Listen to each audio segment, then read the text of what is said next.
أعوذ بالله من الشيطان الرجيم بسم الله الرحمن الرحيم السلام عليكم ورحمة الله وبركاته. إن الحمد لله نحمده ونستعينه ونستغفره ونستهديه ونؤمن به ونتوكل عليه ونعوذ بالله من شرور أنفسنا ومن سيئات أعمالنا. من يهده الله فلا مضل له ومن يضلله فلا هادي له.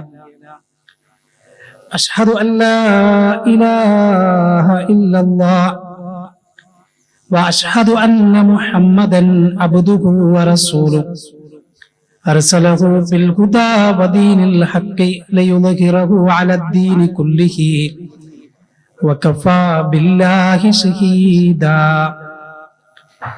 اللهم صل على محمد وعلى آل محمد كما صليت على إبراهيم وعلى آل إبراهيم وبارك على محمد وعلى آل محمد كما باركت على إبراهيم وعلى آل إبراهيم إنك حميد مجيد. أعوذ بالله السميع العليم من الشيطان الرجيم. يا أيها الذين آمنوا اتقوا الله حق تقاته ولا تموتن إلا وأنتم مسلمون. بسم الله الرحمن الرحيم. وما أرسلناك إلا كافة للناس بشيرا ونذيرا ولكن أكثر الناس لا يعلمون. സ്നേഹം നിറഞ്ഞ സഹോദരങ്ങളെ, വിശ്വാസികളെ, അള്ളാഹുവിനെ സൂക്ഷിച്ച് തഖ്വയുള്ളവരായി ജീവിക്കണം എന്ന് ഓർമ്മപ്പെടുത്തുകയാണ്. അള്ളാഹു അനുഗ്രഹിക്കുമാറാകട്ടെ. ലോകത്ത് കടന്നു വന്ന പ്രവാചക ശൃംഖലയിലെ അവസാനത്തെ കണ്ണിയാണ് മുഹമ്മദ് നബി കരീം സല്ലല്ലാഹു അലൈഹി വസല്ലം. ഇനിയൊരു പ്രവാചകൻ ലോകത്തേക്ക് വരാനില്ല. ഖാത്തമുൻ നബിയീനായി മുഹമ്മദ് മുസ്തഫ സല്ലല്ലാഹു അലൈഹി വസല്ലമയാണ്. അത് പ്രവാചകന്റെ വചനങ്ങളിലൂടെ നാം കേട്ടതുമാണ്. മഹാനായ റസൂലുള്ളാഹി സ്വല്ലല്ലാഹു അലൈഹി വസല്ലമക്ക് മുൻപ് ലോകത്തേക്ക് ഒരുപാട് പ്രവാചകന്മാർ കടന്നു വന്നിട്ടുണ്ട്. വ്യത്യസ്ത കാലഘട്ടങ്ങളിലും വ്യത്യസ്ത സമുദായങ്ങളിലേക്കുമായി കടന്നു വന്ന പ്രവാചകന്മാരെല്ലാം ആ കാലഘട്ടത്തിലും ആ സമുദായത്തിലും മാത്രം ഒതുങ്ങി നിൽക്കുന്ന, അല്ലെങ്കിൽ അവരിലേക്ക് മാത്രമായിട്ടുള്ള പ്രവാചകന്മാരായിരുന്നു. എന്നാൽ മുഹമ്മദ് നബി കരീം സല്ലല്ലാഹു അലൈഹി വസല്ലമ അങ്ങനെയല്ല. ആ പ്രവാചകൻ ഏതെങ്കിലും പ്രത്യേകമാക്കപ്പെട്ട ഏതെങ്കിലും ഒരു സമുദായത്തിലേക്കോ കാലത്തിലേക്കോ മാത്രം കടന്നു വന്ന പ്രവാചകനല്ല. മറിച്ച് ലോകത്തിലേക്കാകമാനം ഖിയാമത്ത് നാൾ വരെയുള്ള മുഴുവൻ മനുഷ്യർക്കും കൂടിയിട്ടുള്ള പ്രവാചകനാണ് മുഹമ്മദ് നബി കരീം സല്ലല്ലാഹു അലൈഹി വസല്ലം. അത് അല്ലാഹുവിന്റെ ഖുർആൻ തന്നെ ആ കാര്യം നമ്മളെ പഠിപ്പിക്കുന്നുണ്ട്. ഞാൻ ആമുഖമായി ഓതി വെച്ച വിശുദ്ധ ഖുർആനിലെ ഒരു വചനം, വമാ അർസൽനാക ഇല്ലാ കാഫത്തൻ ലിന്നാസി ബശീറൻ വനദീറാ വലാകിന്ന അക്സറൻ നാസി ലാ യഅലമൂൻ. മനുഷ്യർക്കാകമാനം, ലോകത്തുള്ള മുഴുവൻ ആളുകൾക്കും ഒന്നുകിൽ സന്തോഷ വർത്തമാനം അറിയിക്കാൻ, അതോടൊപ്പം നരകത്തെക്കുറിച്ചുള്ള താക്കീത്, നരകത്തെക്കുറിച്ചുള്ള മുന്നറിയിപ്പ് നൽകാൻ വേണ്ടി അള്ളാഹു അയച്ച പ്രവാചകനാണ് മുഹമ്മദ് നബി കരീം സല്ലല്ലാഹു അലൈഹി വസല്ലം. ആ പ്രവാചകനെ കുറിച്ച് നമ്മൾ പഠിക്കണം. കാരണം ഇസ്ലാമിനെ മനസ്സിലാക്കണമെങ്കിൽ ഇസ്ലാമിനെ കുറിച്ച് അറിയണമെങ്കിൽ തീർച്ചയായും മുഹമ്മദ് നബി സല്ലല്ലാഹു അലൈഹി വസല്ലമയെ കുറിച്ച് നമ്മൾ പഠിക്കണം. കാരണം ജീവിതത്തിന്റെ എല്ലാ മേഖലകളിലും മുഹമ്മദ് നബി സല്ലല്ലാഹു അലൈഹി വസല്ലമ മാതൃകയാണ്. അതും വിശുദ്ധ ഖുർആൻ തന്നെ നമ്മളെ പഠിപ്പിക്കുന്നുണ്ട്. സൂറത്തുൽ അഹ്സാബിലെ 21-ാമത്തെ വാചകം, ലഖദ് കാന ലക്കും ഫീ റസൂലില്ലാഹി ഉസ്വത്തുൻ ഹസന ലിമൻ കാന യർജുല്ലാഹ വൽ യൗമൽ ആഖിർ വദക്കറല്ലാഹ കസീറാ. നിങ്ങൾക്ക് നിങ്ങളുടെ പ്രവാചകനിൽ ഉത്തമമായ മാതൃകയുണ്ട്. അവിടെ പ്രയോഗിച്ച വചനം ഉസ്വത്തുൻ ഹസന, ഏറ്റവും മികച്ച മാതൃകയുണ്ട് എന്നതാണ്. ലിമൻ കാന യർജുല്ലാഹ വൽ യൗമൽ ആഖിർ വദക്കറല്ലാഹ കസീറാ. നാളെ പരലോകത്ത് അല്ലാഹുവിനെ കണ്ടുമുട്ടണമെന്ന് ആഗ്രഹിക്കുന്നവർക്കും അതുപോലെ തന്നെ പടച്ച റബ്ബിനെ ധാരാളമായി ഓർക്കുന്നവർക്കും അല്ലാഹുവിന്റെ പ്രവാചകൻ സല്ലല്ലാഹു അലൈഹി വസല്ലമയിൽ ഉത്തമമായ മാതൃകയുണ്ട്. നമ്മൾ മനസ്സിലാക്കണം, നമ്മുടെ ജീവിതത്തിന്റെ മാതൃകയായി നാം സ്വീകരിക്കേണ്ട, നമ്മുടെ ജീവിതത്തോട് നാം ചേർത്തു വെക്കേണ്ട, നമ്മുടെ ജീവന്റെ ജീവനേക്കാൾ നാം സ്നേഹിക്കേണ്ട, അറിയേണ്ട മഹാനായ റസൂലുള്ളാഹി സ്വല്ലല്ലാഹു അലൈഹി വസല്ലം, അവിടത്തെ കുറിച്ച് നമ്മൾ പഠിക്കണം. അവിടുത്തെ കുടുംബ ജീവിതത്തെ കുറിച്ച് നമ്മൾ അറിയണം. അവിടുത്തെ സ്വഭാവത്തെ കുറിച്ച് നമ്മൾ മനസ്സിലാക്കണം. അവിടുത്തെ പ്രബോധന കാലഘട്ടം എങ്ങനെയാണ് എന്ന് കൃത്യമായി നമ്മൾ തിരിച്ചറിയണം.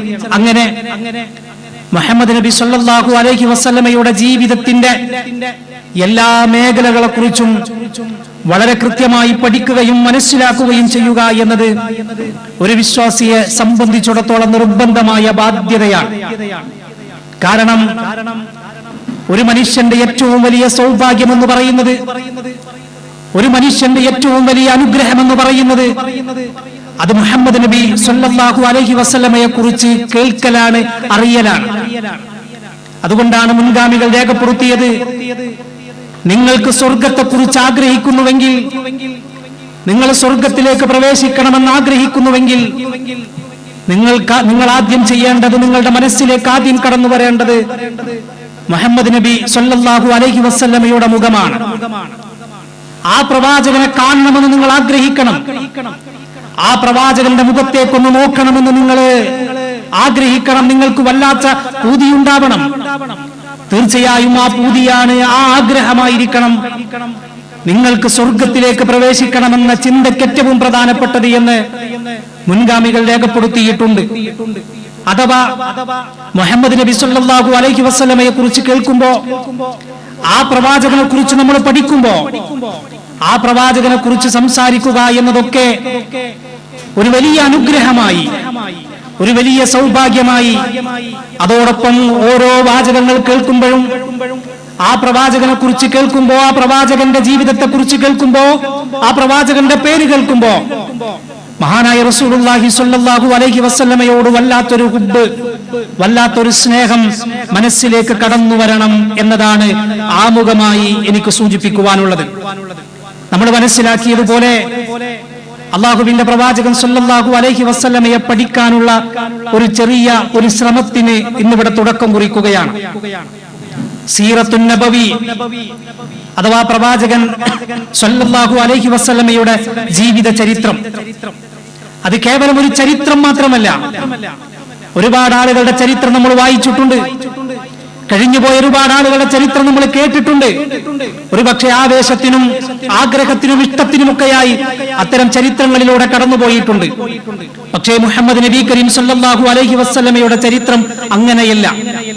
മറിച്ച് മുഹമ്മദ് നബി സല്ലല്ലാഹു അലൈഹി വസല്ലമയുടെ ചരിത്രം ജീവിതമായിരിക്കണം, അഥവാ ജീവിത പാഠമായിരിക്കണം എന്നതാണ്. ജീവിതത്തിന്റെ എല്ലാ രംഗത്തും വഴികാട്ടിയാണ് മുഹമ്മദ് നബി സല്ലല്ലാഹു അലൈഹി വസല്ലമയുടെ ജീവിതം. പ്രവാചകൻ സല്ലല്ലാഹു അലൈഹി വസല്ലമയുടെ ജീവിതം പോലെ സംരക്ഷിക്കപ്പെട്ട മറ്റൊരു ജീവിതം ചരിത്രത്തിൽ നമുക്ക് കാണാൻ കഴിയില്ല. മുഹമ്മദ് നബി സല്ലല്ലാഹു അലൈഹി വസല്ലമയുടെ കാലഘട്ടത്തിന് മുൻപും ശേഷവും നേരത്തെ പറഞ്ഞതുപോലെ പല വ്യക്തികളും കഴിഞ്ഞുപോയിട്ടുണ്ട്, പല പ്രധാനപ്പെട്ടവരും കഴിഞ്ഞുപോയിട്ടുണ്ട്. പക്ഷേ റസൂലുള്ളാഹി സ്വല്ലല്ലാഹു അലൈഹി വസല്ലമയെ സംരക്ഷിച്ചതുപോലെ, ആ പ്രവാചകന്റെ ജീവിത ചരിത്രം രേഖപ്പെടുത്തിയതുപോലെ നമുക്കെവിടെയും മറ്റൊരു ചരിത്രം കാണാൻ കഴിയില്ല. നമ്മൾ അറിയണം, കടലാസ് പോലും കണ്ടെത്തിയിട്ടില്ലാത്തൊരു കാലഘട്ടത്തിലാണ് മുഹമ്മദ് നബി കരീം സല്ലല്ലാഹു അലൈഹി വസല്ലമയുടെ ജീവിത ചരിത്രം ഇത്ര കൃത്യമായി രേഖപ്പെടുത്തിയിട്ടുള്ളത്. റസൂലുള്ളാന്റെ ജീവിതത്തെ കുറിച്ച് മാത്രമല്ല, അവിടുത്തെ ശരീരഘടന വിശദീകരിച്ചിട്ടുണ്ട്. അവിടുത്തെ തലയിൽ താടിയിൽ എത്ര മുടി നരച്ചിട്ടുണ്ട് എന്നതുപോലും, എത്ര മുടി നരച്ചിട്ടുണ്ടായിരുന്നു എന്നതുപോലും ഹദീസിൽ നമുക്ക് കാണാൻ കഴിയും. നബി സല്ലല്ലാഹു അലൈഹി വസല്ലമ എങ്ങനെയാണ് വെള്ളം കുടിച്ചത്, ആ പ്രവാചകൻ ഏത് കൈകൊണ്ടാണ് വെള്ളം കുടിച്ചത്, എങ്ങനെയാണ് ബാത്റൂമിൽ പോകേണ്ടത്, എങ്ങനെയാണ് അവിടെ നിറങ്ങേണ്ടത്, അങ്ങനെ തുടങ്ങി വിരിപ്പിൽ നിന്ന് എഴുന്നേൽക്കുന്നത് മുതൽ തിരിച്ചവന്റെ വിരിപ്പിലേക്ക് മടങ്ങുന്നത് വരെ അല്ല, ആ വിരിപ്പിൽ കിടക്കുന്ന സമയത്ത് സ്വപ്നം കണ്ടാൽ പോലും എന്ത് ചെയ്യണമെന്ന് വരെ മുഹമ്മദ് നബി കരീം സല്ലല്ലാഹു അലൈഹി വസല്ലമയുടെ ജീവിതത്തിൽ നമുക്ക് കാണാൻ കഴിയും. അതുകൊണ്ട് തന്നെ ആ പ്രവാചകന്റെ ജീവിത ചരിത്രമാണ് നമ്മൾ ഉദ്ദേശിക്കുന്നത്. പഠിക്കാൻ അള്ളാഹു തൗഫീഖ് നൽകി അനുഗ്രഹിക്കുമാറാകട്ടെ. ആമുഖമായി ഒരൊറ്റ കാര്യം കൂടി സൂചിപ്പിക്കട്ടെ. റസൂലുള്ളാഹി സ്വല്ലല്ലാഹു അലൈഹി വസല്ലമയുടെ ചരിത്രം 3 രൂപത്തിലാണ് നമ്മുടെ മുന്നിലേക്ക് വന്നിട്ടുള്ളത്. ഒന്ന് വിശുദ്ധ ഖുർആനാണ്, മറ്റൊന്ന് സ്വഹീഹായ ഹദീസാണ്, മറ്റൊന്ന് ചരിത്ര ഗ്രന്ഥങ്ങളാണ്. ആദ്യം പറഞ്ഞ രണ്ടെണ്ണത്തിൽ നമുക്ക് സംശയമില്ല. അഥവാ വിശുദ്ധ ഖുർആനിലും അതേപോലെ തന്നെ സ്വഹീഹായ ഹദീസുകളിലും അള്ളാഹുവിന്റെ പ്രവാചകനെ കുറിച്ച് അവിടുത്തെ പ്രവാചക ചരിത്രം വിശദീകരിച്ചാൽ ആ വിഷയത്തിൽ നമുക്ക് അഭിപ്രായ വ്യത്യാസമേ ഇല്ല, യാതൊരു സംശയമേ ഇല്ല. വിശുദ്ധ ഖുർആൻ വിശദീകരിച്ചിട്ടുണ്ട്. സൂറത്തുൽ ളുഹ പോലുള്ള, സൂറത്തുൽ ശറഹ് പോലുള്ള, സൂറത്തുൽ കൗസർ പോലെയുള്ള സൂറത്തുകളൊക്കെയും മുഹമ്മദ് നബി സല്ലല്ലാഹു അലൈഹി വസല്ലമയുടെ ചരിത്രമാണ്. അതുമാത്രമല്ല, പ്രവാചകന്റെ ജീവിതത്തെ കുറിച്ച് വിശദമായി വിശദീകരിക്കുന്ന ഹദീസുകൾ നമുക്ക് കാണാൻ കഴിയും. ഞാൻ പറഞ്ഞത് ആ രണ്ട് കാര്യത്തിൽ നമുക്ക് സംശയമില്ല. ഖുർആനിൽ ഒരു കാര്യം പറഞ്ഞാൽ, സ്വഹീഹായ ഹദീസുകളിൽ ഒരു കാര്യം പറഞ്ഞാൽ അവിടെ പിന്നെ സംശയത്തിന് യാതൊരു വകയുമില്ല എന്നാണ് ആ വിഷയത്തിൽ ഒന്നാമതായി മനസ്സിലാക്കേണ്ടത്. എന്നാൽ മൂന്നാമതായി പറഞ്ഞ ചരിത്ര ഗ്രന്ഥങ്ങൾ, ചരിത്രമെന്ന് പറഞ്ഞാൽ അതാത് കാലഘട്ടത്തിൽ ജീവിച്ച പണ്ഡിതന്മാർ, ചരിത്രകാരന്മാർ അവർക്ക് കിട്ടിയ തെളിവുകളുടെ അടിസ്ഥാനത്തിൽ രേഖപ്പെടുത്തിയിട്ടുള്ള രേഖകളാണ് നമ്മുടെ മുന്നിലേക്ക് വന്നിട്ടുള്ളത്. ആ രേഖകളാണ് ചരിത്ര ഗ്രന്ഥമായി നമ്മുടെ മുന്നിലേക്ക് വന്നിട്ടുള്ളത്. ഒരുപക്ഷെ അതാത് കാലഘട്ടത്തിൽ ലഭിച്ച അവരുടെ അറിവിന്റെ തെളിവിന്റെ അടിസ്ഥാനത്തിൽ അവർ രേഖപ്പെടുത്തുകയും പിൽക്കാലത്ത് വന്നവർക്ക് ലഭിച്ച തെളിവിന്റെ അടിസ്ഥാനത്തിൽ അവർ പിന്നീട് അത് മാറ്റി രേഖപ്പെടുത്തുകയും അങ്ങനെ പല രൂപത്തിലും പല ഗ്രന്ഥങ്ങളിൽ നമുക്ക് കാണാൻ കഴിയും. മുഹമ്മദ് നബി സല്ലല്ലാഹു അലൈഹി വസല്ലമയുടെ ജീവിതത്തെക്കുറിച്ചും ആ രൂപത്തിലുള്ള ഒരുപാട് കഥകളുണ്ട്, ആ രൂപത്തിലുള്ള ഒരുപാട് ചരിത്രങ്ങളുണ്ട്, കള്ളക്കഥകളുണ്ട്, കെട്ടിച്ചമച്ചതുണ്ട്, ദുർബലമായ റിപ്പോർട്ടുകൾ ഉള്ളതുണ്ട്. അങ്ങനെ തുടങ്ങി ഒരുപാട് കള്ളക്കഥകളുണ്ട്. അവിടെയാണ് വളരെ കൃത്യമായി അള്ളാഹുവിന്റെ പ്രവാചകൻ സല്ലല്ലാഹു അലൈഹി വസല്ലമയുടെ ജീവിതം നമ്മൾ മനസ്സിലാക്കേണ്ടത്. അതുകൊണ്ട് തന്നെ ഈ വിഷയം പറയുമ്പോ ഇത് കേവലം 1, 2, 3 ക്ലാസ്സിൽ ഒതുങ്ങുന്ന ഒരു വിഷയമല്ല എന്ന് നമ്മൾക്ക് എല്ലാവർക്കും അറിയാം. അള്ളാഹു തൗഫീഖ് നൽകിയാൽ നമ്മുടെ മുന്നിലുള്ള ആഴ്ചകളിൽ പ്രത്യേകിച്ച് പ്രവാചകന്റെ ജീവിതത്തെ, പ്രവാചകന്റെ മുന്നോട്ട് വെച്ച ദർശനത്തെ കുറിച്ച് പഠിക്കാനുള്ള ഒരു ശ്രമത്തിന്റെ ഭാഗമാണല്ലോ നമ്മളൊക്കെയും. അതിന്റെ ഭാഗമായി പ്രവാചകന്റെ ജീവിതത്തിന്റെ എല്ലാ ഘട്ടങ്ങളും വിശദീകരിക്കണം എന്നാണ് ആഗ്രഹിക്കുന്നത്. അതിനുള്ള ഒരു ശ്രമമാണ് നമ്മളിവിടെ തുടങ്ങി വെക്കുന്നത്. അതുകൊണ്ട് തന്നെ സംസാരത്തിനിടയിൽ ചരിത്രങ്ങൾ വിശദീകരിക്കുന്നിടത്ത് എവിടെയെങ്കിലും അബദ്ധങ്ങളോ തെറ്റുകളോ ഒക്കെ ആരുടെയെങ്കിലും ശ്രദ്ധയിൽപ്പെട്ടാൽ, പിന്നീട് ശബ്ദം കേൾക്കുന്നവരുണ്ടെങ്കിൽ അങ്ങനെ അവരുടെ ശ്രദ്ധയിൽപ്പെട്ടാൽ തീർച്ചയായും ആ കാര്യം ഈയുള്ളവനെ അറിയിക്കണം എന്നുകൂടെ ആമുഖമായി സൂചിപ്പിക്കുകയാണ്. അള്ളാഹുവിന്റെ പ്രവാചകൻ സല്ലല്ലാഹു അലൈഹി വസല്ലമയുടെ ചരിത്രം 4 ഘട്ടങ്ങളിലായിട്ടാണ് നമ്മുടെ മുന്നിലേക്ക് കടന്നു വരുന്നത്. ഒന്നാമത്തെ ഘട്ടം ഇസ്മായിൽ നബി അലൈഹി സ്വലാത്തു വസ്സലാം വരെയുള്ള മുഹമ്മദ് നബി സല്ലല്ലാഹു അലൈഹി വസല്ലമയുടെ വംശപരമ്പര. പ്രവാചകൻ സല്ലല്ലാഹു അലൈഹി വസല്ലമ മുതൽ അങ്ങോട്ടുള്ള അവിടുത്തെ പിതാവാരെ, അവിടെ നിന്നങ്ങോട്ടുള്ള പിതാവാരെ തുടങ്ങി മഹാനായ ഇസ്മായിൽ അലൈഹി സ്വലാത്തു വസ്സലാം വരെ അവിടുത്തെ സന്താന പരമ്പരകൾ ഉൾപ്പെടെ ചരിത്രം നമുക്ക് കാണാൻ കഴിയും, ആ വംശപരമ്പര കാണാൻ കഴിയും. രണ്ടാമത്തെ ഘട്ടം മുഹമ്മദ് നബി സല്ലല്ലാഹു അലൈഹി വസല്ലമയുടെ ജീവിതത്തിന്റെ മുൻപുള്ള അതേപോലെ തന്നെ ആ ജനനത്തിന്റെ മുൻപും ശേഷവുമായി നടന്ന ഒരുപാട് അത്ഭുതങ്ങളുണ്ട്. പ്രവാചകൻ സല്ലല്ലാഹു അലൈഹി വസല്ലമയുടെ ജീവിതത്തിന്റെ ആ മുൻപും ശേഷവുമായി നടന്ന വലിയ അത്ഭുതങ്ങളുണ്ട്. പക്ഷെ ഞാൻ നേരത്തെ പറഞ്ഞതുപോലെ പലതും ഒരുപാട് കള്ളക്കഥകളുണ്ട്. പ്രവാചക ചരിത്രം എന്ന് നിങ്ങൾ ഗൂഗിളിൽ സെർച്ച് ചെയ്താൽ അത് മലയാളത്തിലാവട്ടെ, ഇംഗ്ലീഷിലാവട്ടെ, മറ്റേത് ഭാഷയിലാവട്ടെ, അറബിയിൽ പോലും അറബി ഭാഷയിൽ പോലും നമ്മുടെ മുന്നിലേക്ക് വരുന്ന ചരിത്രത്തിൽ ഒരുപാട് കള്ളക്കഥകൾ കാണാൻ കഴിയും. അതുകൊണ്ട് തന്നെ പലരും സ്വഹീഹായ കഥകളെപ്പോലും അത്ഭുതങ്ങളെപ്പോലും അതും ഒരു പക്ഷേ കള്ളക്കഥകളായിരിക്കാമെന്ന ഒരു തെറ്റിദ്ധാരണ സമൂഹത്തിലുണ്ട്. ആ പ്രവാചകന്റെ ജനനവുമായി ബന്ധപ്പെട്ട് ജനന സമയത്തുള്ള അത്ഭുതങ്ങളുണ്ട്. അതിനുശേഷം ആ പ്രവാചകന്റെ മുലകുടി പ്രായത്തിലുള്ള അത്ഭുതങ്ങളുണ്ട്. അതാണ് രണ്ടാമത്തെ ഒരു ഘട്ടം. മൂന്നാമത്തെ ഘട്ടം പ്രവാചകത്വത്തിന് മുൻപുള്ള ജീവിതം അഥവാ യുവത്വ കാലഘട്ടം മുതൽ മുഹമ്മദ് നബി സല്ലല്ലാഹു അലൈഹി വസല്ലമക്ക് ഹിറാ ഗുഹയിൽ നിന്ന് വഹ്യി ലഭിക്കുന്നതിന് മുൻപുള്ള കാലഘട്ടം വരെയുള്ള ഒരു ജീവിതം.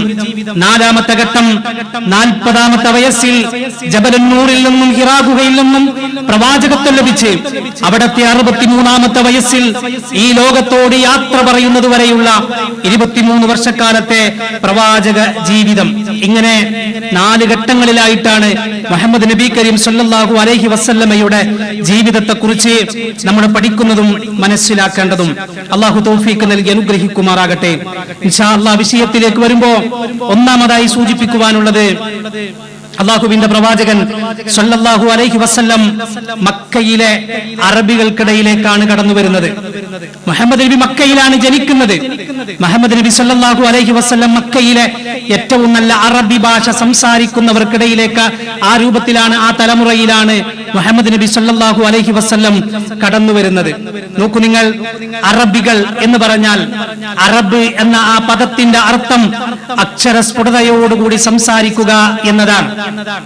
അങ്ങനെ സംസാരിക്കുന്നവരെയാണ് അറബികൾ എന്ന് പറയുക, അല്ലേ? അഥവാ കൃത്യമായ ആ രൂപത്തിൽ ആ ഭാഷയോട് പരിപൂർണമായ നീതി പുലർത്തി ഏറ്റവും നല്ല ഭാഷയിൽ ആ ഭാഷാ ശുദ്ധിയോടുകൂടി സംസാരിക്കുക, അവരെയാണ് അറബികൾ എന്ന് പറയുക. അതല്ലാത്തവരെ അഥവാ സംസാരിക്കുക ഒരുപക്ഷെ അറബി ആയിരിക്കാം, യഥാർത്ഥത്തിൽ ആ ഭാഷാ ശുദ്ധി ഉണ്ടായിക്കൊള്ളണമെന്നില്ല. അങ്ങനത്തെ ആളുകളെ കുറിച്ചാണ് പിന്നെ അജം എന്ന് പറയുന്നത്. ഇതാണ് നമ്മൾ ആമുഖമായി മനസ്സിലാക്കേണ്ടത്. ഇങ്ങനെ ഇസ്മായിൽ നബി അലൈഹിസ്സലാത്തു വസ്സലാം ആ പ്രവാചകന്റെ സന്താന പരമ്പരയിലാണ് മുഹമ്മദ് നബി സല്ലല്ലാഹു അലൈഹി വസല്ലമ ജനിച്ചു വീഴുന്നത്. മാത്രവുമല്ല, ഇസ്മായിൽ നബി അലൈഹിസ്സലാത്തു വസ്സലാം ആ പ്രവാചകൻ ഇബ്രാഹിം അലൈഹിസ്സലാത്തു വസ്സലാമിന് ഇസ്മായിലും ഇസ്ഹാഖും കൂടാതെ ഇബ്രാഹിം നബിക്ക് 7 ആൺമക്കൾ വേറെ ഉണ്ടായിരുന്നുവെന്ന് ചരിത്രം പറയുന്നു.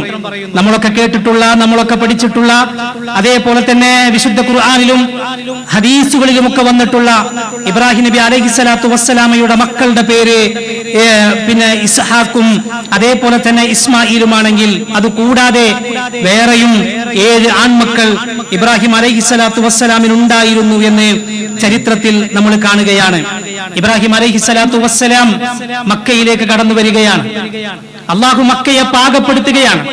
ഇറാഖിൽ ജീവിച്ച ഇബ്രാഹിം അലൈഹിസ്സലാത്തു വസ്സലാം ഇറാഖിലെ പുരോഹിത കുടുംബത്തിൽ ആസറിന്റെ മകനായി ജനിച്ച ഇബ്രാഹിം അലൈഹിസ്സലാത്തു വസ്സലാം അവിടെ നിന്നങ്ങോട്ട് സാറയെ കല്യാണം കഴിക്കുകയും അവിടെ നിന്നങ്ങോട്ട് ചില വിഷയങ്ങൾ ഉണ്ടാവുകയും അതിനുശേഷം പിന്നീട് മക്കയിലേക്ക് അള്ളാഹുവിന്റെ കൽപ്പന പ്രകാരം ഹാജർ എന്ന ബീവിയെ കല്യാണം കഴിച്ച് പിന്നീട് മക്കയിലേക്ക് കടന്നു വരുന്ന രംഗം ചരിത്രം നമ്മൾ കേട്ടതാണ്. ഇസ്മായിൽ അലൈഹിസ്സലാത്തു വസ്സലാം അതുപോലെ തന്നെ ഇബ്രാഹിം അലൈഹിസ്സലാത്തു വസ്സലാം കൂടെ ഹാജറുമായി മക്കയിലേക്ക് കടന്നു വരികയാണ്. അള്ളാഹു സുബ്ഹാനഹു വ തആല മക്കയെ പാകപ്പെടുത്തുകയാണ്. മക്കയിൽ ജനവാസം ഉണ്ടായിരുന്നില്ല അതുവരെ. ഇവർ വന്നതോടുകൂടിയാണ് മക്കയിൽ ജനവാസം ആരംഭിക്കുന്നത്. എന്തിനാണ് ഇബ്രാഹിം നബിയെ ഇറാഖിൽ നിന്ന് മക്കയിലേക്ക് കൊണ്ടുവന്നത്? മക്കയിൽ ഉദയം ചെയ്യാനിരിക്കുന്ന ഒരു പ്രവാചകനുണ്ട്. ആ പ്രവാചകൻ കടന്നു വരേണ്ടത് ഇബ്രാഹിം അലൈഹിസ്സലാത്തു വസ്സലാമിന്റെ സന്താന പരമ്പരയിൽ നിന്നാണ്. ആ പ്രവാചകൻ സല്ലല്ലാഹു അലൈഹി വസല്ലമ ലോകത്തിന് വെളിച്ചമാണ്, നൂറാണ്, പ്രകാശമാണ്.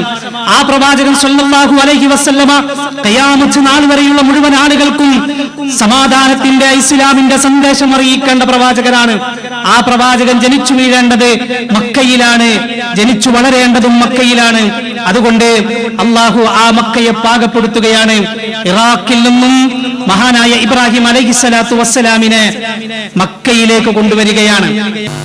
ആ മക്കയിലേക്ക് അവർ വരുന്ന സമയത്ത് ചരിത്രത്തിൽ നമ്മൾ കണ്ടിട്ടുണ്ട്, അവിടെ പ്രത്യേകിച്ച് വെള്ളമില്ല, മക്കയിൽ തണൽ വൃക്ഷങ്ങൾ പോലുമില്ല. അങ്ങനത്തെ ഒരു സാഹചര്യത്തിലാണ് ഇബ്രാഹിം അലൈഹിസ്സലാത്തു വസ്സലാം മകൻ ഇസ്മായിലിനെയും അതേപോലെ തന്നെ ഹാജറിനെയും മക്കയിൽ തനിച്ചാക്കി തിരിച്ചു പോകുന്നത്. അവരുടെ കയ്യിലുള്ളത് ഒരൽപ്പം വെള്ളം മാത്രമാണ്, സംസം ഉണ്ടായിട്ടില്ല. പിന്നെയാണ് സംസം കടന്നു വരുന്നത്. അവിടെ നിന്നങ്ങോട്ട് പോകുമ്പോ തരിശു ഭൂമിയായി കിടക്കുന്ന, വരണ്ടുണങ്ങി കിടക്കുന്ന ഭൂമിയെ നോക്കി ഇബ്രാഹിം അലൈഹിസ്സലാത്തു വസ്സലാം നടത്തുന്ന ഒരു പ്രാർത്ഥന സൂറത്ത് ഇബ്രാഹിമിലെ 37-ാമത്തെ വാചകത്തിൽ നമുക്ക് കാണാൻ കഴിയും. ഇബ്രാഹിം നബിയുടെ ദുആ ഇങ്ങനെയാണ്: റബ്ബനാ ഇന്നി അസ്കൻതു മിൻ ദുർരിയതി ബിവാദിൻ ഗൈരി ദീ സറഇൻ ഇൻദ ബൈതിക്കൽ മുഹറം റബ്ബനാ ലിയുഖീമുസ് സ്വലാത്ത് ഫജ്അൽ അഫ്ഇദതൻ മിനൻ നാസി തഹ്വി ഇലൈഹിം വർസുഖുഹും മിനസ് സമറാത്തി ലഅല്ലഹും യശ്കുറൂൻ. ഇബ്രാഹിം അലൈഹിസ്സലാത്തു വസ്സലാം അവിടെ നിന്നങ്ങോട്ട് തിരിച്ചു പോകുമ്പോ, മക്കയിൽ നിന്ന് തിരിച്ചു പോകുമ്പോ ചില ചരിത്രത്തിൽ രേഖപ്പെടുത്തിയത് ശരിയാണെങ്കിൽ മക്കയിലെ ഖബർസ്ഥാനുള്ള ജന്നത്തുൽ മഅല്ല എന്നറിയപ്പെടുന്ന ആ ജന്നത്തുൽ മഅല്ലയുടെ തൊട്ടടുത്തുള്ള ഒരു കുന്നിന്റെ മേലെ കയറി നിന്ന് ഇബ്രാഹിം അലൈഹിസ്സലാത്തു വസ്സലാം ഒരു ദുആ ചെയ്യുകയാണ്. എന്താണ് പ്രാർത്ഥന? റബ്ബനാ, ഞങ്ങളുടെ നാഥാ, ഇന്നി അസ്കൻതു മിൻ ദുർരിയതി, ഞാനിതാ എന്റെ സന്താനത്തെ, എന്റെ കുടുംബത്തെ ഇവിടെ താമസിപ്പിക്കുകയാണ്. ഈ മക്കയിലാണ് താമസിപ്പിക്കുന്നത്. ഇപ്പോഴിവിടെ വെള്ളമില്ല, ഇവിടെ വിജനമായ പ്രദേശമാണ്, ഇവിടെ വരണ്ടുണങ്ങിയ ഭൂമിയാണ്, തരിശു ഭൂമിയാണ്. പക്ഷേ ബിവാദിൻ ഗൈരി ദീ സറഇൻ ഇൻദ ബൈതിക്കൽ മുഹറം, അല്ലാഹുവേ, നിന്നെ ആരാധിക്കാനുള്ള ഒരു ഭവനത്തിന്റെ അടുത്താണ് അവരെ ഞാൻ തനിച്ചാക്കി തിരിച്ചു പോകുന്നത്. റബ്ബനാ ലിയുഖീമുസ് സ്വലാത്ത്, കൃത്യമായി നമസ്കാരം നിലനിർത്താൻ വേണ്ടിയാണ്.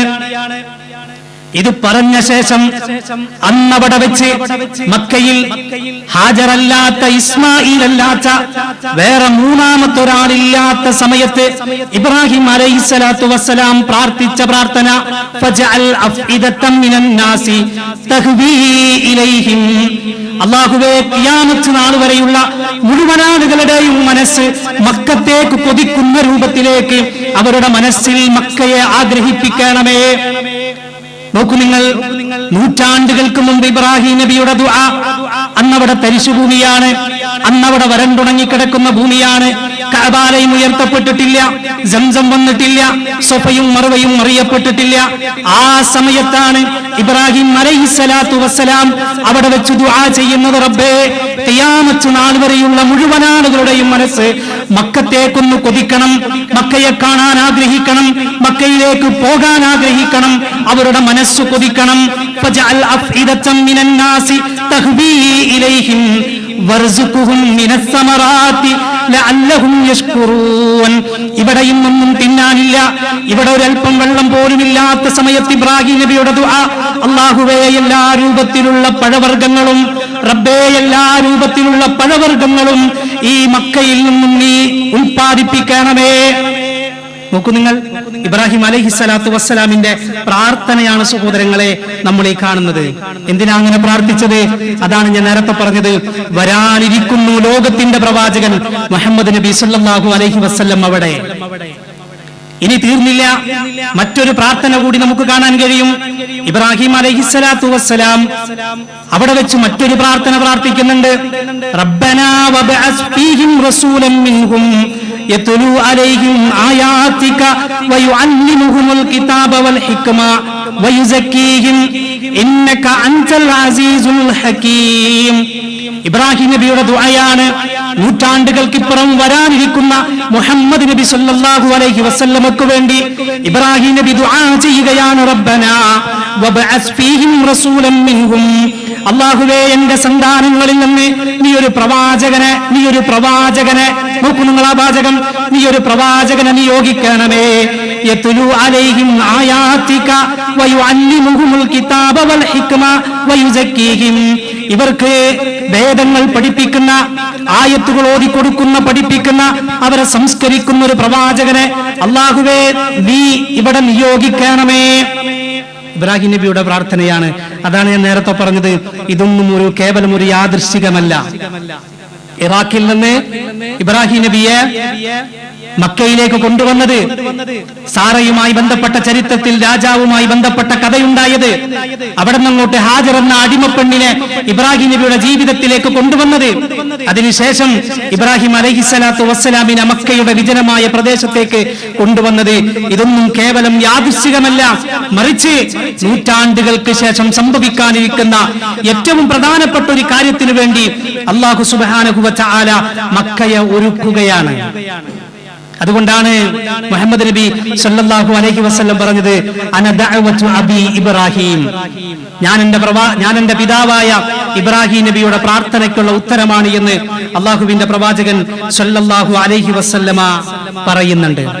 നോക്കൂ നിങ്ങൾ, അതാണ് ഞാൻ പറഞ്ഞത്, അള്ളാഹു ആ ഭൂമിയെ ഒരുക്കുകയാണ്. അന്നവിടെ സംസമില്ല, അതേപോലെ തന്നെ സഫയും മർവയും വന്നിട്ടില്ല, കഅബാലയം ഉയർത്തപ്പെട്ടിട്ടില്ല. പക്ഷേ അവിടെ പിന്നീട് സംസം വരാനുണ്ടെന്നും അവിടെ നിന്നൊരു പ്രവാചകൻ ജന്മമെടുക്കാനുണ്ടെന്നും അവിടേക്ക് ലോകത്തിന്റെ മനസ്സ് എല്ലാവരും വരാൻ ആഗ്രഹിക്കുന്ന ആ രംഗമുണ്ടാകാൻ പോകുന്നുവെന്നും അല്ലാഹു സുബ്ഹാനഹു വ തആല നേരത്തെ തീരുമാനിക്കുകയാണ്. അങ്ങനെയാണ് ആ വരണ്ടുണങ്ങിയ ഭൂമിയെ, തരിശുഭൂമിയായിരുന്ന ഭൂമിയെ, ആ പ്രദേശത്തെ പിന്നീട് വിശുദ്ധ ഖുർആൻ വിളിച്ചത് ഉമ്മുൽ ഖുറാ, പട്ടണങ്ങളുടെ മാതാവ് എന്നാണ്. ഇതിനെല്ലാം ഇബ്രാഹിം അലൈഹിസ്സലാത്തു വസ്സലാമിലൂടെ ഒരു തുടക്കം കുറിക്കുകയാണ്. പിന്നീട് അവിടെ സംസം വന്നു, അതേപോലെ തന്നെ കഅബാലയം ഉയർത്തപ്പെട്ടു. പിന്നീട് അവിടെ ആ വെള്ളമുള്ള പ്രദേശത്തേക്ക് ജുർഹൂം ഗോത്രക്കാർ ആദ്യമായി കടന്നു വരികയാണ്. ഞാൻ മക്കയുടെ ഓരോ ചരിത്രം പറയല്ല, മറിച്ച് ഇബ്രാഹിം അലൈഹിസ്സലാത്തു വസ്സലാമിൽ തുടങ്ങി പ്രവാചകൻ സല്ലല്ലാഹു അലൈഹി വസല്ലമിലേക്ക് എത്തേണ്ട ചില കാര്യങ്ങൾ സൂചിപ്പിച്ചേ പറ്റൂ. അതുകൊണ്ടാണ് അങ്ങനെ ഈ വിഷയത്തെ കൊണ്ടുപോകുന്നത്. അവിടെ ഇസ്മായിൽ നബിക്ക് ശേഷം കടന്നു വരുന്നത് ജുർഹൂം ഗോത്രക്കാരാണ്. ജുർഹൂം ഗോത്രക്കാർ അവിടെ കടന്നു വരികയും അവിടെ താമസിക്കാൻ അനുവാദം ചോദിക്കുകയും അങ്ങനെ ഹാജറ ബീവി ജുർഹൂം ഗോത്രത്തിന് അനുവാദം കൊടുക്കുകയും പിന്നീട് ഹാജറ ബീവിക്ക് ഇഷ്ടമായിരുന്നുവെന്നാണ് ആളുകളോടൊപ്പം താമസിക്കാൻ. അങ്ങനെയാണ് അവിടെ താമസിക്കാൻ അനുവാദം കൊടുത്തത്. അങ്ങനെ ജുർഹൂം ഗോത്രക്കാർ കടന്നു വന്നു, അവരുടെ കുടുംബങ്ങൾ വീണ്ടും അവിടേക്ക് വന്നു. ഇസ്മായിൽ നബി അലൈഹിസ്സലാത്തു വസ്സലാം വളർന്ന് യുവാവായി. അങ്ങനെ ഇസ്മായിൽ നബി അലൈഹിസ്സലാത്തു വസ്സലാം ജുർഹൂം ഗോത്രത്തിൽപ്പെട്ട ഒരു പെൺകുട്ടിയെ കല്യാണം കഴിച്ചു. ജുർഹൂം ഗോത്രത്തിൽപ്പെട്ട ഒരു പെൺകുട്ടിയെ ഇസ്മായിൽ നബി അലൈഹിസ്സലാത്തു വസ്സലാം വിവാഹം കഴിച്ചു. അങ്ങനെയാണ് ഇസ്മായിൽ നബി അലൈഹിസ്സലാത്തു വസ്സലാം പിന്നീട് അറിയപ്പെടുന്നത് അബുൽ അറബ് എന്നാണ്. അറബികളുടെ പിതാവ് എന്നതായിരുന്നു. നോക്കൂ നിങ്ങൾ, അറബികളുടെ പിതാവ് എന്ന് ഇസ്മായിൽ നബി അലൈഹിസ്സലാത്തു വസ്സലാമിന് അറിയപ്പെടാൻ മറ്റൊരു കാരണം കൂടിയുണ്ട്. ഏറ്റവും നല്ല ഭാഷ സംസാരിച്ചിരുന്ന ആളുകളായിരുന്നു ജുർഹൂം ഗോത്രക്കാർ. നേരത്തെ പറഞ്ഞില്ലേ അറബികൾ എന്ന്. ഏറ്റവും നല്ല ഒഴുക്കോടെ വ്യക്തമായി ഭാഷ ശുദ്ധിയോടെ സംസാരിക്കുന്നവർക്കാണ് അറബികൾ എന്ന് പറയാം. അതേ രൂപത്തിൽ അറബി ഭാഷ സംസാരിച്ചിരുന്നവരായിരുന്നു പിന്നെ ജുർഹൂം ഗോത്രക്കാർ. ഹാജറ ബീവി ഇറാഖിലെ ആ രൂപത്തിലുള്ള മറ്റൊരു ഭാഷയായിരുന്നു പിന്നെ ഹാജറ ബീവി സംസാരിച്ചിരുന്നത്. ഈജിപ്തിലെ ഭാഷയാണ് എന്ന് ചില വേറെ റിപ്പോർട്ടിൽ നമ്മൾ കാണുന്നു. ഏതായിരുന്നാലും ഹാജറ ബീവിയേക്കാൾ ഏറ്റവും നല്ല അറബി ഭാഷ അതിന്റെ ശുദ്ധിയോടുകൂടി സംസാരിച്ചിരുന്നവർ ജുർഹൂം ഗോത്രക്കാരായിരുന്നു. ഏറ്റവും നല്ല ഭാഷ സംസാരിക്കുന്നവർ അവിടേക്ക് കടന്നു വരണം. ആ കൂട്ടത്തിലെ ആളുകളുമായി ഇസ്മായിൽ നബി വളരണം. അങ്ങനെ ഇസ്മായിൽ നബിക്ക് ആ ഭാഷ കിട്ടണം. അങ്ങനെ ഇസ്മായിൽ നബിയിലൂടെ ഏറ്റവും നല്ല ഭാഷ സംസാരിക്കുന്ന അഷ്റഫുൽ ഖൽഖ് റസൂലുള്ളാഹി സ്വല്ലല്ലാഹു അലൈഹി വസല്ലം കടന്നു വരണം. ഇതല്ലാഹുവിന്റെ തീരുമാനമാണ്. അങ്ങനെയാണ് ഇസ്മായിൽ നബിക്ക് അബുൽ അറബ് എന്ന് പേര് കിട്ടുന്നത്. മാത്രവുമല്ല ഇസ്മായിൽ നബി അലൈഹിസ്സലാത്തു വസ്സലാമിന് 12 ആൺമക്കളും അതുകൂടാതെ വേറെ പെൺമക്കളും ഉണ്ടായിരുന്നു എന്നൊക്കെ ചരിത്രത്തിൽ നമ്മൾ വായിക്കുകയാണ്. ഈ 12 ആൺമക്കളും 12 ഗോത്രങ്ങളായി പിരിഞ്ഞു. 12 ആൺമക്കളും 12 ഗോത്രങ്ങളായി പിരിഞ്ഞു. മക്കയിൽ അറബികൾ പല ഗോത്രങ്ങളായി മാറുകയാണ്. അങ്ങനെ ഇസ്മായിൽ നബി അലൈഹിസ്സലാത്തു വസ്സലാമയുടെ സന്താന പരമ്പരക്കറിയപ്പെടുന്ന പേരാണ് അദ്നാനികൾ എന്ന്. അദിനാനികൾ എന്നാണ് ഇസ്മായിൽ നബി അലൈഹിസ്സലാത്തു വസ്സലാമിന്റെ സന്താന പരമ്പരയ്ക്ക് അറിയപ്പെടുന്ന ഒരു പേര്. ഇബ്രാഹിം നബി അലൈഹിസ്സലാത്തു വസ്സലാമിന്റെ മകനായ ഇസ്മായിൽ നബിയുടെ സന്താന പരമ്പര പിന്നീട് അറിയപ്പെട്ടത് അദിനാനികൾ എന്നാണ്. പിന്നീട് പ്രവാചകൻ സ്വല്ലല്ലാഹു അലൈഹി വസല്ലമയുടെ കുടുംബ പരമ്പര വന്നു ചേരുന്നത് അദിനാനിലാണ്. പ്രവാചകൻ സ്വല്ലല്ലാഹു അലൈഹി വസല്ലമയുടെ പിതൃപരമ്പര എണ്ണുമ്പോൾ അതിലെ 21ാമത്തെ പേര് അദിനാൻ എന്നാണ് എന്നുകൂടെ നമുക്ക് കാണാൻ കഴിയും. മുഹമ്മദ് നബി സല്ലല്ലാഹു അലൈഹി വസല്ലം ജനിക്കുന്നത് ഏറ്റവും നല്ല കുടുംബത്തിലാണ്, ഏറ്റവും നല്ല തറവാട്ടിലാണ് നബി സല്ലല്ലാഹു അലൈഹി വസല്ലമയുടെ ജനനം. ഏറ്റവും നല്ല കുടുംബ പരമ്പരയാണ് മുഹമ്മദ് നബി സല്ലല്ലാഹു അലൈഹി വസല്ലമയുടേത്. ഹിർക്കൽ ചക്രവർത്തിയുടെ കൊട്ടാരത്തിൽ വെച്ച് അബൂ സുഫിയാനോട് ഹിർക്കൽ ചക്രവർത്തി ചോദിക്കുന്നുണ്ട്, കൈഫ നസബുഹു ഫീകും, നിങ്ങളിപ്പോൾ പറയുന്ന ആ മുഹമ്മദ് ഇല്ലേ, ഒരു പ്രവാചകൻ വന്നു എന്ന് പറയുന്നില്ലേ, ആ പ്രവാചകന്റെ പരമ്പരയെക്കുറിച്ച്, ആ കുടുംബത്തെക്കുറിച്ച് നിങ്ങൾക്ക് എന്താണ് പറയാനുള്ളത് എന്ന് ചോദിക്കുമ്പോ അവിടെ നിന്ന് പറയുന്നുണ്ട്, ഹുവ ഫീനാ ദൂ നസബിൻ, അതെ, അദ്ദേഹം ഏറ്റവും നല്ല ഒരു പരമ്പരയിലാണ് അദ്ദേഹത്തിന്റെ കുടുംബമുള്ളത് എന്ന് മഹാനായ പിന്നീട് ഇസ്ലാം സ്വീകരിച്ച അബൂ സുഫിയാൻ പറഞ്ഞതായി ഹദീസിൽ നമ്മൾ കാണുകയാണ്. അള്ളാഹുവിന്റെ പ്രവാചകൻ സല്ലല്ലാഹു അലൈഹി വസല്ലമയുടെ നേരത്തെ പറഞ്ഞതുപോലെ മുഹമ്മദ് നബി സല്ലല്ലാഹു അലൈഹി വസല്ലമ മുതൽ അവിടെ നിന്നങ്ങോട്ട് 21ാമത്തെ തലമുറയായ മുൻപിലേക്ക് പോയാൽ അദിനാൻ വരെയുള്ള കൃത്യമായി രേഖപ്പെടുത്തിയ ഹദീസുകൾ നമ്മുടെ മുന്നിലുണ്ട്. ഞാൻ അത് ഓരോന്നും വായിച്ച് കൃത്യമായി പറയുന്നില്ല. ഇമാം ബുഖാരി റിപ്പോർട്ട് ചെയ്ത ഹദീസാണ്. മുഹമ്മദ് ഇബ്നു അബ്ദുല്ലാഹി ഇബ്നു അബ്ദുൽ മുത്തലിബ് ഇബ്നു ഹാഷിം ഇബ്നു അബ്ദു മനാഫ് ഇബ്നു ഖുസൈ ഇബ്നു കിലാബ് ഇബ്നു മുർറത്ത് ഇബ്നു കഅബ് ഇബ്നു ലുഅയ് ഇബ്നു ഗാലിബ് ഇബ്നു ഫിഹ്ർ ഇബ്നു മാലിക് ഇബ്നു അന്നദർ ഇബ്നു കിനാനത്ത് ഇബ്നു ഖുസൈമത്ത് ഇബ്നു മുദ്രികത്ത് ഇബ്നു ഇല്യാസ് ഇബ്നു മുദർ ഇബ്നു നിസാർ ഇബ്നു മഅദ് ഇബ്നു അദ്നാൻ. മുഹമ്മദ് നബിയിൽ തുടങ്ങി അദ്നാനിൽ അവസാനിക്കുന്ന 21 തലമുറയുടെ പേരുകൾ വളരെ കൃത്യമായി രേഖപ്പെടുത്തിയിട്ടുണ്ട്. അതാണ് ഞാൻ നേരത്തെ പറഞ്ഞത്, വല്ലാത്തൊരു അത്ഭുതമാണ് മുഹമ്മദ് നബി സല്ലല്ലാഹു അലൈഹി വസല്ലമയുടെ ജീവിതം. ആ നേരത്തെ ഞാൻ പറഞ്ഞല്ലോ, ഒരു കടലാസ് പോലും കണ്ടുപിടിക്കപ്പെട്ടിട്ടില്ലാത്ത കാലത്ത് കഴിഞ്ഞുപോയ ആ രംഗങ്ങളെ പിൽക്കാലത്ത് ഖിയാമത്ത് നാൾ വരെയുള്ള ആളുകൾക്ക് വായിക്കാൻ പറ്റുന്ന രൂപത്തിൽ വളരെ കൃത്യമായി ആ പ്രവാചകന്റെ ഇത്തരത്തിലുള്ള കാര്യങ്ങൾ രേഖപ്പെടുത്തിയിട്ടുണ്ടെങ്കിൽ അതൊരു സാധാരണ മനുഷ്യനല്ല, മറിച്ച് ലോകത്തിന് അനുഗ്രഹമായ മുഹമ്മദ് മുസ്തഫ സല്ലല്ലാഹു അലൈഹി വസല്ലമ തന്നെയാണ്. അങ്ങനെയാണ് പ്രവാചകൻ സല്ലല്ലാഹു അലൈഹി വസല്ലമയെ അല്ലാഹു നിയോഗിച്ചിട്ടുള്ളത്. റസൂലുള്ളാഹി സല്ലല്ലാഹു അലൈഹി വസല്ലം പറയുന്നുണ്ട്, ഇന്നല്ലാഹു ഇസ്തഫാ കിനാനത മിൻ വലദി ഇസ്മാഈൽ വസ്തഫാ ഖുറൈശൻ മിൻ കിനാന വസ്തഫാ മിൻ ഖുറൈശ് ബിബ്നി ബനി ഹാഷിം വസ്തഫാനി മിൻ ബനി ഹാഷിം. അള്ളാഹുവിന്റെ റസൂൽ സല്ലല്ലാഹു അലൈഹി വസല്ലം പറയാ, ഇസ്മായിൽ നബിയിൽ നിന്നും അള്ളാഹു കിനാനയെ തെരഞ്ഞെടുത്തു. അതേപോലെ തന്നെ കിനാന ഗോത്രത്തിൽ നിന്നും അള്ളാഹു ഖുറൈശികളെ തെരഞ്ഞെടുത്തു. ഖുറൈശികളിൽ നിന്നും ഹാഷിം കുടുംബത്തെ തെരഞ്ഞെടുത്തു. ഹാഷിം സന്തതികളിൽ നിന്നും അള്ളാഹു എന്നെ തെരഞ്ഞെടുത്തു എന്നതാണ്. നോക്കൂ നിങ്ങൾ, പ്രവാചകൻ സല്ലല്ലാഹു അലൈഹി വസല്ലം പറഞ്ഞതായി ഇമാം ബുഖാരി റിപ്പോർട്ട് ചെയ്ത ഹദീസാണ്. നേരത്തെ നമ്മൾ പറഞ്ഞില്ല അദിനാനികൾ എന്ന്. അദിനാൻ എന്ന് പറഞ്ഞാൽ ഇസ്മായിൽ നബിയുടെ നേരിട്ടുള്ള മകന്റെ പേരല്ല. നേരത്തെ നമ്മൾ പറഞ്ഞല്ലോ ഇസ്മായിൽ നബിക്ക് 12 മക്കളുണ്ടെന്ന്.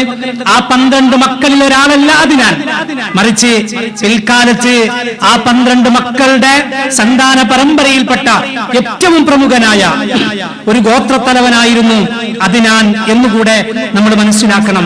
അങ്ങനെയുള്ള അവർക്കായിരുന്നു മക്കയുടെ പരിചരണം, കഅബാലയത്തിന്റെ സംരക്ഷണം, സംസമിന്റെ ഒക്കെ സംരക്ഷണം അവരായിരുന്നു മക്കയുടെ ഭരണം നടത്തിയിരുന്നത് എന്നുകൂടെ നമുക്ക് കാണാൻ കഴിയും. നേരത്തെ ഒരു ഗോത്രത്തെ കുറിച്ച് ഞാൻ പറഞ്ഞിരുന്നു. ആ ഗോത്രം നിങ്ങളുടെ മനസ്സിലുണ്ടാകും. ഏതാണ് ആ ഗോത്രം? ഇബ്രാഹിം നബി അവിടെ കൊണ്ടുപോയാക്കി തിരിച്ചുപോയതിനു ശേഷം അവിടേക്ക് ആദ്യമായി കടന്നു വന്ന ജുർഹൂം ഗോത്രം. ഇപ്പോൾ അവിടെ ജുർഹൂം ഗോത്രക്കാരുണ്ട്. എന്നാൽ ഇസ്മായിൽ നബിയുടെ ഭാര്യയുടെ ഗോത്രമായ ജുർഹൂം ഗോത്രക്കാർ ഇസ്മായിൽ നബി അലൈഹിസ്സലാത്തു വസ്സലാം ജീവിച്ചിരിക്കുന്ന കാലമത്രയും വലിയ പദവിയായിരുന്നു, വലിയ സ്ഥാനമായിരുന്നു മക്കയിൽ അവർക്ക് ലഭിച്ചിരുന്നത്. വലിയ അന്തസ്സോടുകൂടി ജീവിച്ചിരുന്ന ഒരു കാലമുണ്ടായിരുന്നു അവർക്ക്.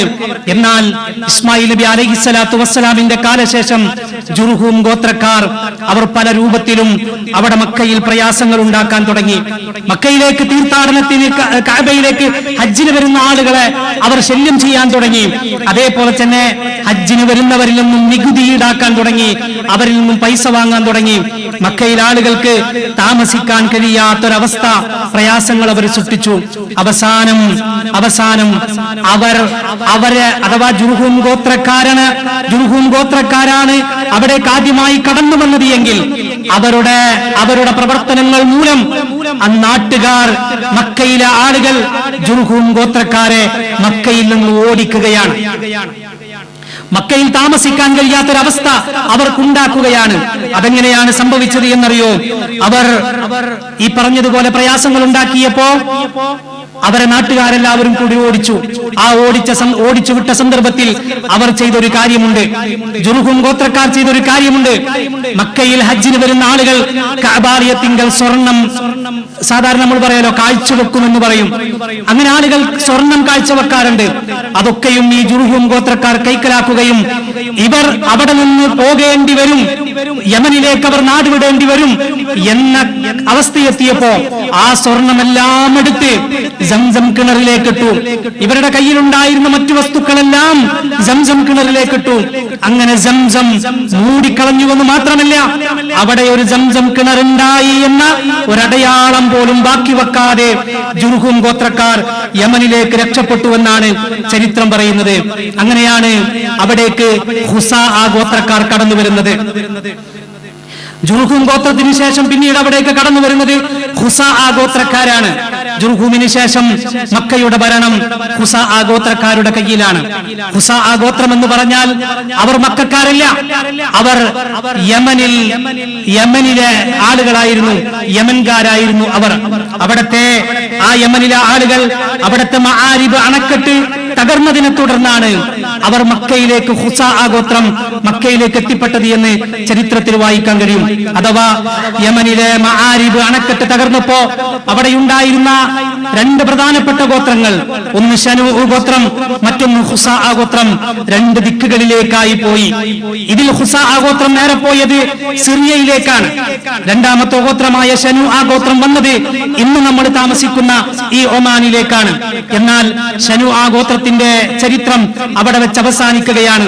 പിന്നീട് അവർക്ക് എന്ത് സംഭവിച്ചു, അവരിലൂടെ ആരൊക്കെ ഉണ്ടായി എന്ന് ആ ചരിത്രത്തെ കുറിച്ച് പിന്നീട് ചരിത്രങ്ങളിൽ നമുക്ക് വായിക്കാൻ കഴിയുന്നില്ല. എന്നാൽ ഖുസാഅക്കാർ സിറിയയിലേക്ക് പോവുകയും സിറിയയിൽ നിന്ന് പിന്നീട് അവർ മക്കയിൽ ഞങ്ങൾ താമസിക്കട്ടെ എന്ന് ജുർഹും ഗോത്രക്കാരോട് അനുവാദം ചോദിക്കുകയും, എന്നാൽ ജുർഹും ഗോത്രക്കാർ അനുവാദം നൽകാതെ വരികയും ചെയ്തപ്പോ ആ ഖുസാ ഗോത്രക്കാർ പിന്നെ മക്കയിലേക്ക് കടന്നു വരികയും അവർ എണ്ണത്തിലധികം ഉണ്ടായിരുന്നു എന്നൊക്കെ ചരിത്രത്തിൽ കാണാൻ കഴിയും. അങ്ങനെ ഖുസാ ഗോത്രക്കാർ കൂടിയാണ് ജുർഹും ഗോത്രക്കാരെ അവിടെ നിന്ന് ഓടിച്ചുവിട്ടത് എന്നും ചരിത്രത്തിൽ നമ്മൾ വായിക്കുകയാണ്. ശരി, ഇപ്പോ മക്കയുടെ ഭരണം ഖുസാ ഗോത്രക്കാരുടെ കയ്യിലാണ്. ഖുസായുടെ നേതാവിന്റെ പേരാണ് അംർ ഇബ്നു ലുഹയ്യ് എന്നാണ്. അംർ ഇബ്നു ലുഹയ്യ് ഒരുപക്ഷെ നമ്മൾ പലപ്പോഴായി കേട്ടിട്ടുണ്ടാകും. അറബ് ദേശത്തേക്ക് ആദ്യമായി വിഗ്രഹാരാധന കൊണ്ടുവന്ന മനുഷ്യന്റെ പേരാണ് അംർ ഇബ്നു ലുഹയ്യ് എന്നത്. അംർ ഇബ്നു ലുഹയ്യ് ആയിരുന്നു ഈ ഖുസാ ഗോത്രക്കാരുടെ നേതാവ്.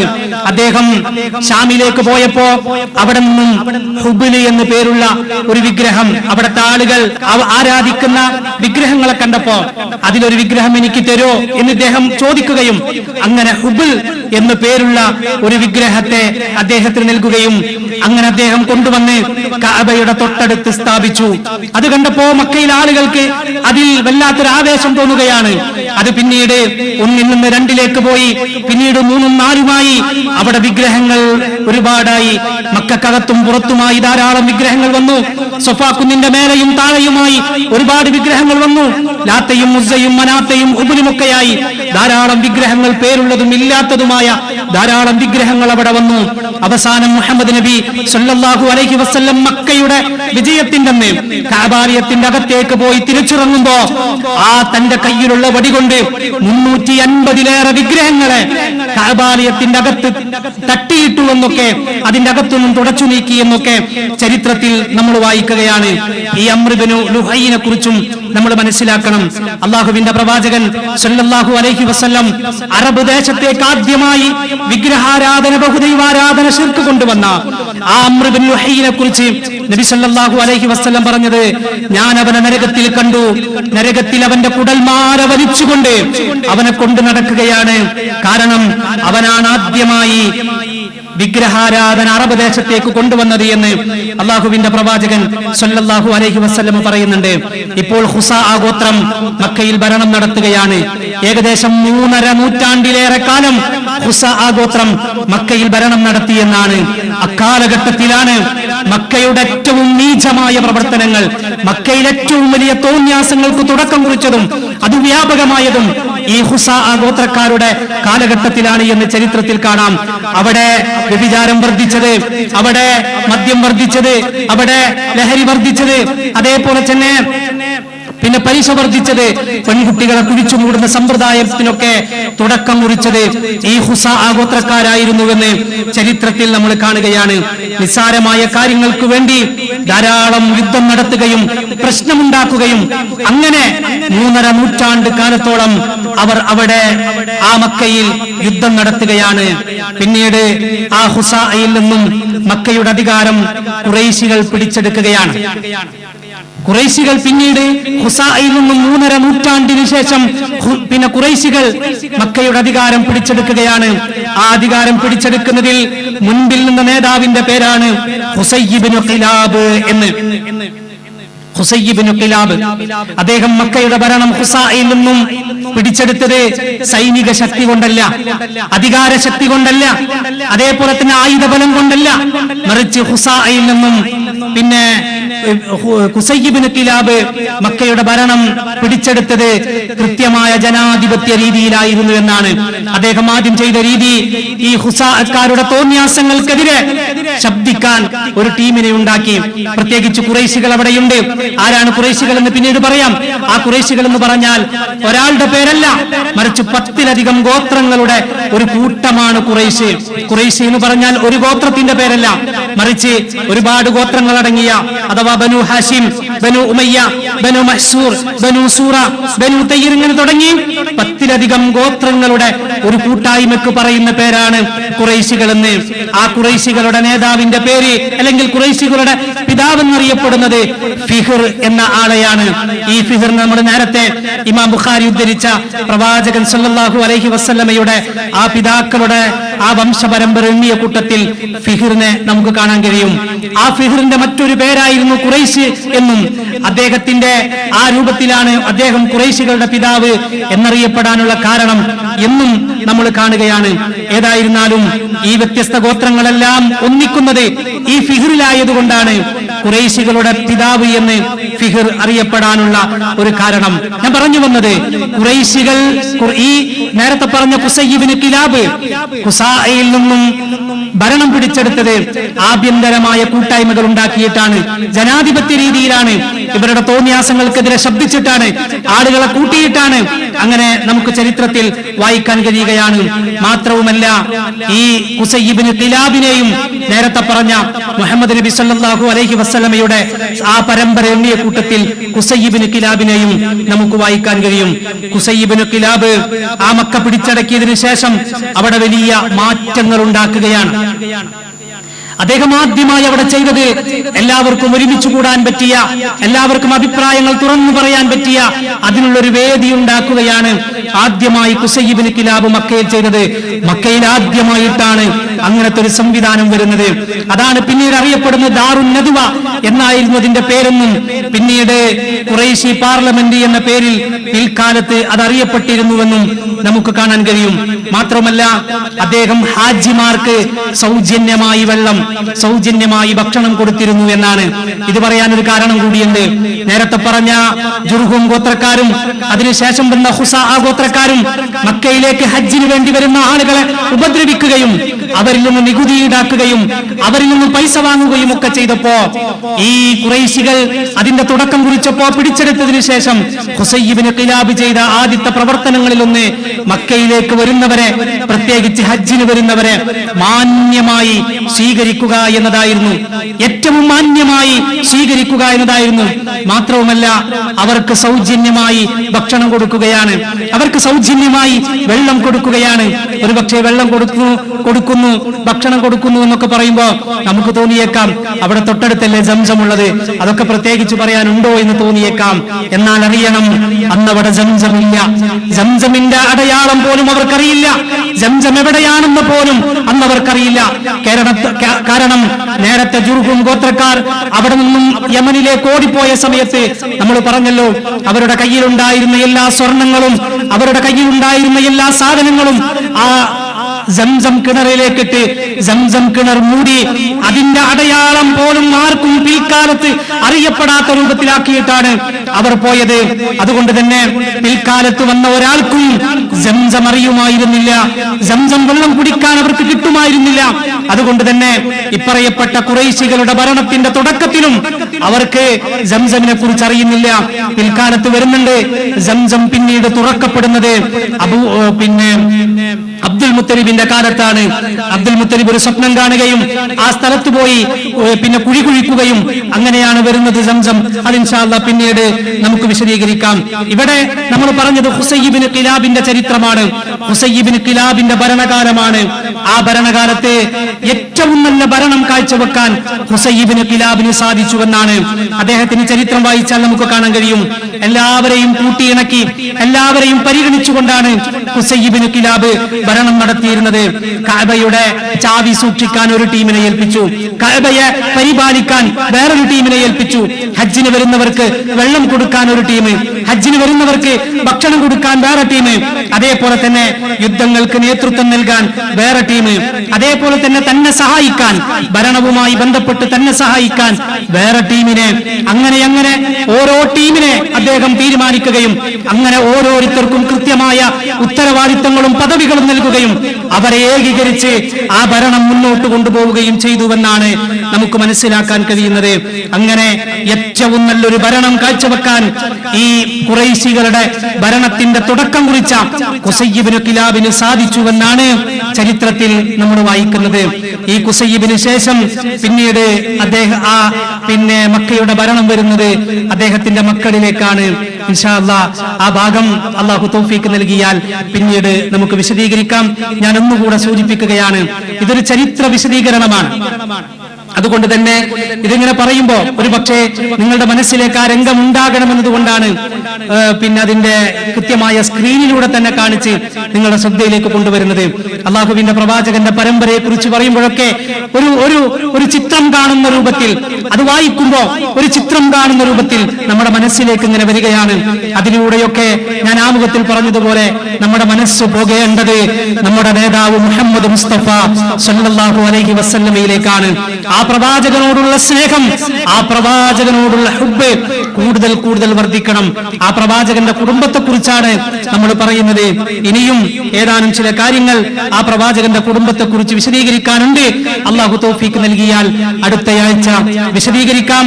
ഒന്നുകൂടെ പറയട്ടെ, ഇത് പഠിക്കേണ്ടത് നമ്മുടെ ബാധ്യതയാണെന്ന് മനസ്സിലാക്കി കേവലം ആദ്യത്തെ ആഴ്ച മാത്രം നല്ലൊരു സദസ്സായി വരികയും പിന്നീട് അതൊക്കെ നടന്നോളും, എനിക്കൊന്നും അത് ബാധ്യതയല്ല എന്നൊരു തീരുമാനത്തിലേക്കല്ല നമ്മൾ പോകേണ്ടത്. മറിച്ച് ഇത് പഠിക്കേണ്ടത് എന്റെ ബാധ്യതയാണെന്ന് മനസ്സിലാക്കി ഒരവസരമായിരിക്കാം അല്ലാഹു തന്ന വലിയൊരു തൗഫീഖായിരിക്കാം ഈ ഒരു അവസരം, അതിനുള്ള ഒരു ചിന്തയായിരിക്കാം തുടക്കം കുറിച്ചത്. അതുകൊണ്ട് ഈ വിഷയം കഴിയുന്നത്ര മുഴുവൻ കേൾക്കാനും പഠിക്കാനും എല്ലാവരും അവസാനം വരെ കൂടെ ഉണ്ടാകണമെന്നും അതിന് അല്ലാഹു തൗഫീഖ് നൽകട്ടെ എന്നും പ്രാർത്ഥിച്ചുകൊണ്ട് ഈ വിഷയം ഇന്നിവിടെ അവസാനിപ്പിക്കുകയാണ്. അല്ലാഹു അനുഗ്രഹിക്കുമാറാകട്ടെ. അല്ലാഹു സുബ്ഹാനഹു വ തആല അവന്റെ ദീനുമായി ബന്ധപ്പെട്ട കാര്യങ്ങൾ പഠിക്കാൻ, കേൾക്കാൻ, മനസ്സിലാക്കാൻ കൂടുതൽ തൗഫീഖ് നൽകി അല്ലാഹു നമ്മെ അനുഗ്രഹിക്കുമാറാകട്ടെ.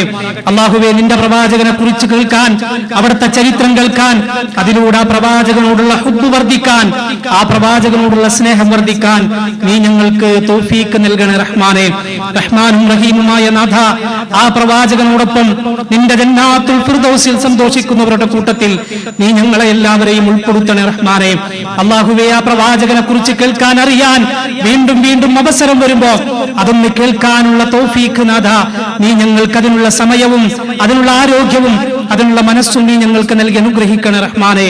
അല്ലാഹുവേ ഞങ്ങളിൽ നിന്ന് മരണപ്പെട്ടു പോയവരുണ്ട്. ഞങ്ങളുടെയൊക്കെ പലരുടെയും ഉമ്മമാർ, ഉപ്പമാർ, വല്ലിപ്പമാർ, വല്ലിമ്മമാർ, ഒരുപാട് ആളുകൾ ഈ ലോകത്തോട് യാത്ര ചോദിച്ചവരുണ്ട്. നാഥ, അവർക്ക് നീ സ്വർഗം നൽകണേ റഹ്മാനെ. അല്ലാഹുവേ ജീവിച്ചിരിക്കുന്ന ഉമ്മമാരും ഉപ്പമാരുമുണ്ട്, നീ അവർക്ക് സ്വർഗം നൽകണേ റഹ്മാനെ. പ്രായം കൊണ്ടും രോഗം കൊണ്ടും പ്രയാസപ്പെടുന്നവരുണ്ട്, അവർക്ക് നീ ശമനം നൽകണേ റഹ്മാനെ. നാഥ, ഞങ്ങളുടെ മക്കളിലും ഞങ്ങളുടെ ഇണകളിലും മനസ്സിന് സമാധാനവും കണ്ണിന് കുളിർമയും നൽകണേ റഹ്മാനെ. അല്ലാഹുവേ മരണസമയത്ത് ലാ ഇലാഹ ഇല്ലല്ലാഹ് ഉച്ചരിച്ചു മരണപ്പെടുന്നവരിൽ നീ ഞങ്ങളെ ഉൾപ്പെടുത്തണേ റഹ്മാനെ. അല്ലാഹുവേ ഞങ്ങളിൽ നിന്ന് ഓരോരുത്തരായി, ഞങ്ങളുടെ കുടുംബത്തിൽ നിന്ന്, ഞങ്ങളുടെ കൂട്ടത്തിൽ നിന്ന്, ഞങ്ങളുടെ കുടുംബക്കാരിൽ നിന്ന് ഓരോരുത്തരായി ഞങ്ങൾക്ക് മുമ്പേ നിന്നിലേക്ക് യാത്ര പറഞ്ഞു വരുന്നവരുണ്ട്. ഇക്കഴിഞ്ഞ ദിവസം ഞങ്ങളുടെ പ്രിയപ്പെട്ട ഒരു സുഹൃത്തിന്റെ അളിയൻ ഇക്കഴിഞ്ഞ ദിവസം വെള്ളത്തിൽ മുങ്ങി മരണപ്പെട്ടു. നമ്മളെല്ലാവരും വായിച്ചവരാണ്. അല്ലാഹു അദ്ദേഹത്തിന് സ്വർഗം നൽകി അനുഗ്രഹിക്കുമാറാകട്ടെ. ഈയുള്ളവന്റെ അമ്മായിയും കഴിഞ്ഞ ദിവസം മരണപ്പെട്ടു. അല്ലാഹു അവർക്കും സ്വർഗം നൽകി അനുഗ്രഹിക്കുമാറാകട്ടെ. റബ്ബനാ ആതിനാ ഫിദ് ദുനിയ ഹസന വഫിൽ ആഖിറതി ഹസനതൻ വഖിനാ അസാബന്നാർ. റബ്ബനാ ഹബ് ലനാ മിൻ അസ്വാജിനാ വദുർരിയ്യാതിനാ ഖുർറത അഅ്യുൻ വജഅൽനാ ലിൽമുത്തഖീന ഇമാമാ. റബ്ബനാ തഖബ്ബൽ മിന്നാ ഇന്നക അൻതസ് സമീഉൽ അലീം വതുബ് അലൈനാ ഇന്നക അൻതത് തവ്വാബുർ റഹീം. ആമീൻ ആമീൻ ബിറഹ്മതിക യാ അർഹമർ റഹീമീൻ. അല്ലാഹുമ്മ സ്വല്ലി അലാ മുഹമ്മദിൻ വഅലാ ആലി മുഹമ്മദ് വൽഹംദുലില്ലാഹി റബ്ബിൽ ആലമീൻ.